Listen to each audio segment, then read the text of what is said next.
Bonjour, bonjour. En fait, nous sommes à notre 5e vidéo sur le projet Banane Plantain. Aujourd'hui, je suis encore en plantation et je vais vous parler d'un autre phénomène que j'ai eu à vivre ici, dans mes plantations. En fait, j'ai donné la commande dernièrement de 300 rejetons. Et l'année dernière, j'ai perdu 250 rejetons comme ça parce que il y a le beau-fils de mon sieur à qui j'avais remis 5 000 francs pour le transport de ces rejetons-là. Et il a mis dans les sacs. Et il m'avait fait comprendre que la moto s'était gâtée. Et cette année, la personne qui m'avait vendu les rejetons m'a fait comprendre que les rejetons avaient déjà été mis dans le sac et que ce n'était plus de son essor. Les rejetons n'étaient pas sur la place où elle a placé. Donc, c'est ça qu'on va parler dans cette vidéo aujourd'hui. Et j'ai aussi dit que je devais vous parler de ma vie personnelle.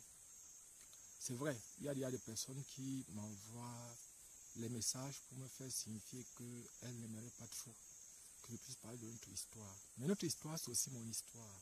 Je pense que je suis libre de parler de mon histoire. Pas de son histoire, mais de ma part. Donc pour ceux qui sont nouveaux sur notre chaîne, je suis Job Kamden du groupe de répétition Nabla à Yaoundé au Cameroun. Je suis répétiteur de profession et enseignant de formation. Et je suis actuellement dans la région de l'Est, plus particulièrement dans la ville de Batouri, pour un projet entrepreneurial. Ici, je suis dans le projet Banane Plantain, arbre fruitier. Et en ce qui concerne les arbres fruitiers, nous avons déjà fait les tests aux pommes de France qui a été un succès. Le texte a été un succès. Nous avons fait le texte à l'avocatier, dont les avocats poussent ici. Nous avons essayé le bouturage, ça pousse bien. Mais nous voulons produire en grande quantité.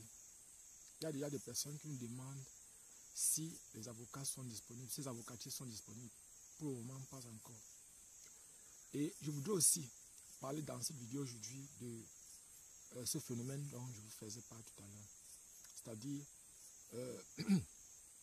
je vous parle de ça comme ça pour que demain, lorsque vous allez entreprendre, lorsque vous allez faire votre part de champ, que vous puissiez parfois faire des efforts pour éviter autant que possible ce genre de phénomène-là.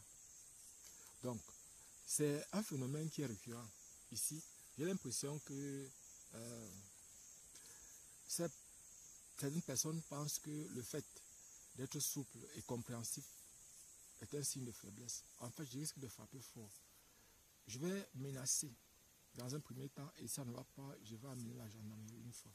Parce que j'ai l'impression que le fait de vouloir toujours avoir des compromis parfois n'est pas aussi toujours une bonne chose. Pourquoi? Je m'explique. Donc, je vous faisais part du fait que l'année dernière, par exemple, j'ai perdu 250 rejetons que j'avais achetés. J'ai payé le transport et les rejetons n'ont jamais été acheminés jusqu'à ma plantation, comme prévu. Le moto-taximan, dont le petit, c'est-à-dire le monsieur que j'avais payé pour le transport de mes rejetons de plantain, était le beau-fils de mon soeur, de l'enfant à sa femme. Et personnellement, il a donné le marché parce que, bon, vous savez, lorsqu'on entreprend dans un village, il est important de donner aussi le travail aux jeunes du village, aux personnes du village. C'est intéressant aussi que ces personnes-là puissent gagner quelque chose lorsqu'on entreprend dans le village. Mais vous voyez, par exemple, le travail avec eux, parfois, ces personnes-là, c'est un peu aussi une chose très aisée. Pourquoi? Parce qu'elles s'en fichent de vos pertes. J'ai l'impression. Et il faut aussi les faire subir parce qu'il faut qu'elles ressentent le poids de ce qu'elles font. C'est-à-dire qu'elles sentent que aussi elles peuvent perdre si je perds. Donc c'est-à-dire si j'ai acheté, il y a de cela quelques jours, j'ai acheté 300 rejetons parce que la personne m'a dit qu'elle devait me donner certainement. Je suis sûr que ça va être autour de 400 rejetons comme ça que je dois avoir, 450 rejetons. Peut-être la personne a ajouté un surplus de 150 rejetons comme j'ai perdu 250 l'an dernier. Et actuellement, je suis allé voir ça tout à l'heure là. Les rejetons ont été mis dans les sacs parce qu'il a donné 2 sacs de transport. Il a amené un tour, 140 rejetons. Donc il reste encore près de 300 rejetons là-bas.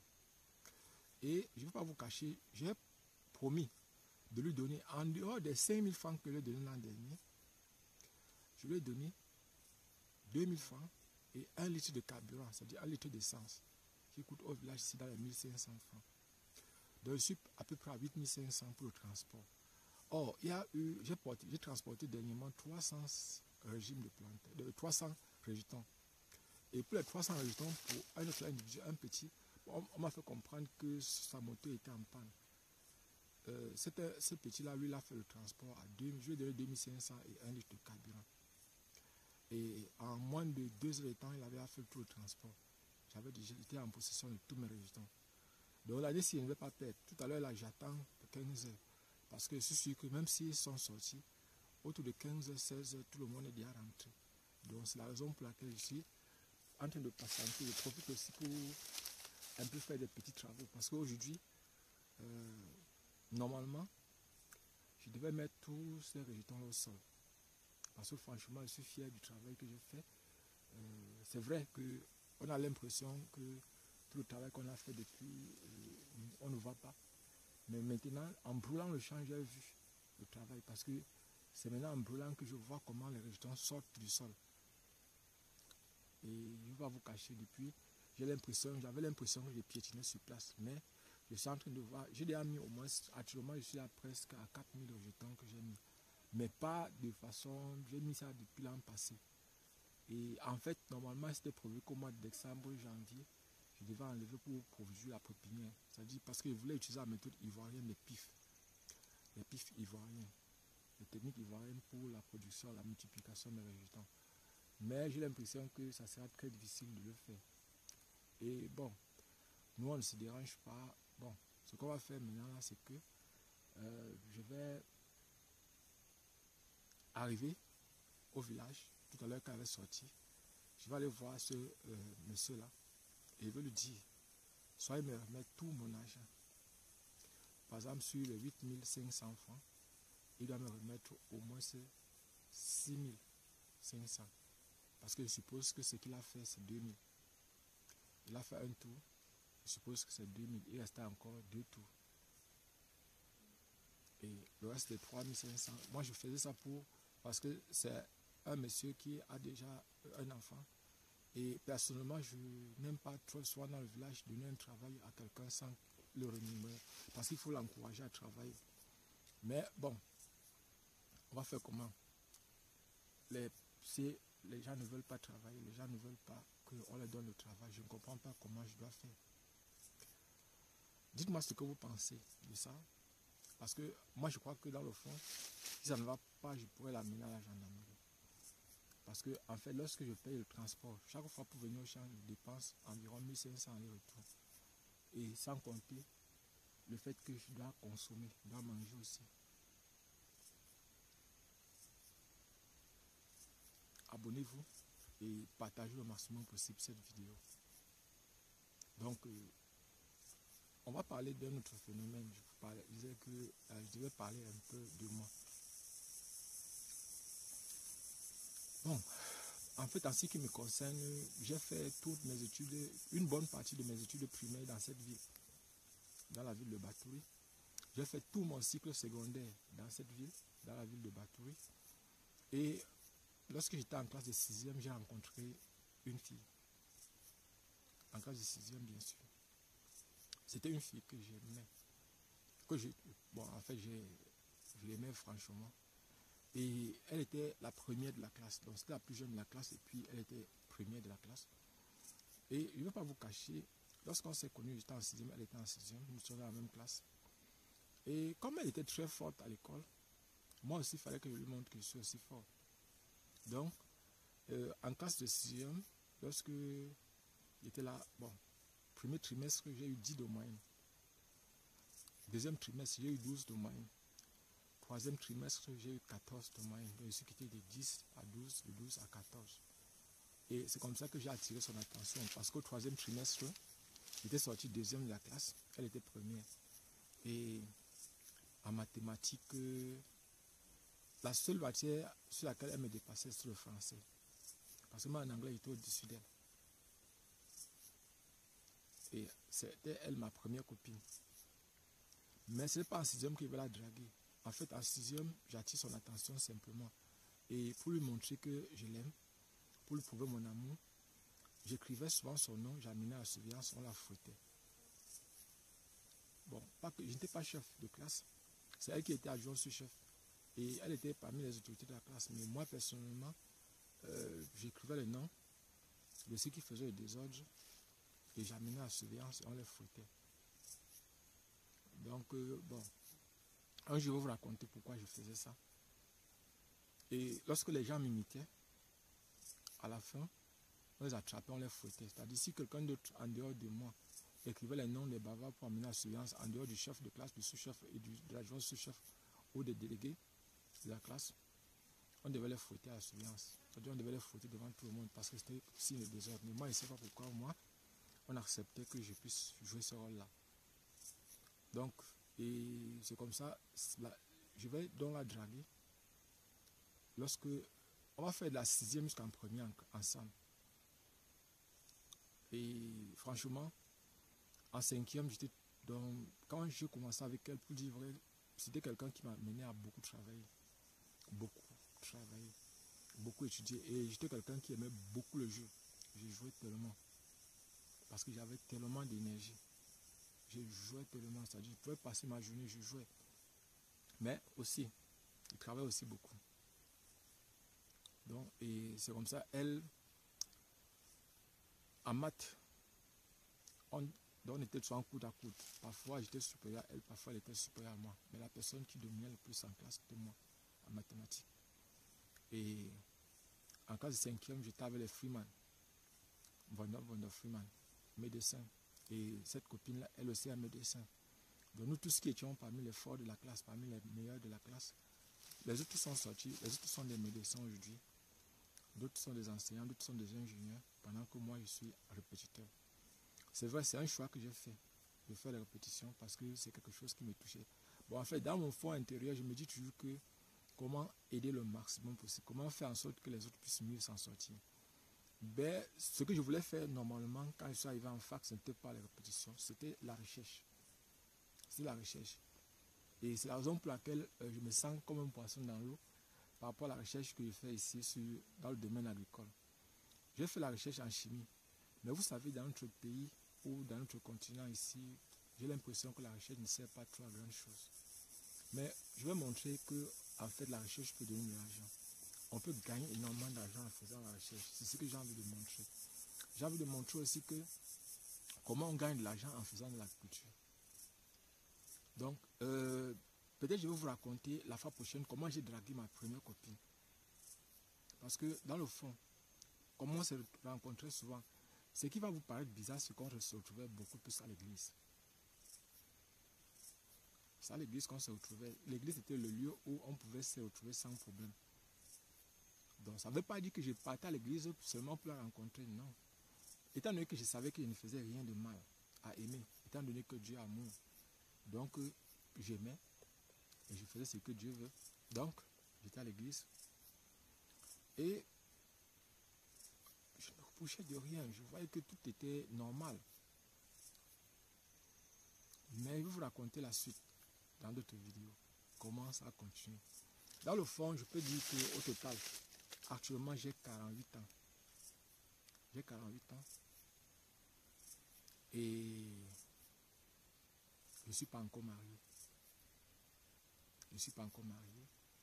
J'ai 48 ans et je n'ai pas encore d'enfant. J'ai 48 ans et je n'ai pas encore construit. J'ai 48 ans et j'espère que l'univers va me permettre de faire beaucoup de choses. Inch'Allah. J'espère que bientôt je vais me marier. J'espère que bientôt j'aurai un enfant. Et puis, le fait de partager comme ça avec vous, c'est aussi pour que vous puissiez... Je pouvais avoir les enfants qui avaient 18 ans. Je pouvais avoir les enfants qui avaient 20 ans. Même avec ma première copine, je pouvais avoir les enfants si je voulais. Il y a eu des étudiants avec lesquels, quand j'étais à l'école normale, il y a eu des personnes qui voulaient que je fasse des enfants avec elles. Lorsque, par exemple, j'étais en fac, je vous ai dit, ça fait 20 ans que je fais la répétition à l'université. Il y a plusieurs filles qui m'ont demandé, je suis un homme, comment se fait-il qu'elles me tentent en tout? Je vais vous raconter ça une autre fois. Parce que travailler avec les étudiants et les étudiantes, ce n'est pas une chose facile, ce n'est pas une chose aisée. C'est l'une des choses les plus compliquées. Parce que, surtout quand on est célibataire, qu'on soit célibataire ou marié, la plupart des étudiants s'en fichent de ça. Certaines pensent qu'en étant, vous savez que nos cours sont payés. Nos cours sont payants. Et quand on dit payant, c'est qu'on leur demande quoi? 200 francs la séance ou 5 000 francs pour 5 mois de travail. Il y a à peu près 1 000 francs par mois. Vous voyez, c'est rien. Comme dépense, c'est rien. Mais pour les étudiants, c'est beaucoup. Donc, personnellement, je crois que j'ai beaucoup de choses à partager avec vous. Donc, et toutes les filles avec lesquelles je suis sorti sont docteurs. Et toutes. Elles sont docteurs, le minimum c'est docteur. Il y a une qui enseigne à l'université. Bon, pas une seule. Il y a une qui enseigne à l'université. Il y a une qui est médecin spécialiste. Il y a une qui est médecin. Bon. Entre-temps, il y avait d'autres avec lesquels c'était simplement de l'attirance physique. Purement de l'attirance physique. Donc, bon, il ne faut pas que les gens, lorsqu'ils racontent mon histoire, si vous n'entendez pas votre nom, ne pensez pas que vous êtes un chat ou que je vous ai oublié. Ou que votre histoire n'est pas importante à raconter, non. On laisse comme ça, on va parler prochainement. Donc aujourd'hui, je devais mettre les rejetons au sol. Je n'ai pas pu le faire. Je n'ai pas pu le faire parce que celui-là qui devait faire le transport, je suis allé voir. Les 2 sacs sont quelque part là et je ne peux pas accepter cette année-ci de perdre.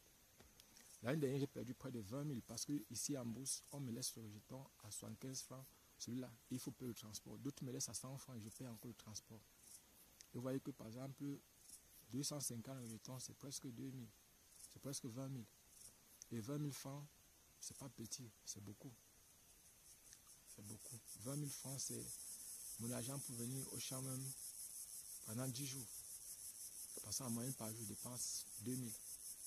1 500 pour le transport et 500 francs pour la nutrition lorsque je viens au champ. Lorsque je viens en plantation. Et vous voyez, ce n'est pas aussi évident que ça. Donc nous sommes dans un projet entrepreneurial. Et ceux qui vont suivre la vidéo, je pense que vous devez suivre constamment tout ce qu'on aura à faire. Parce que demain après demain, vous aussi pourrez vous lancer.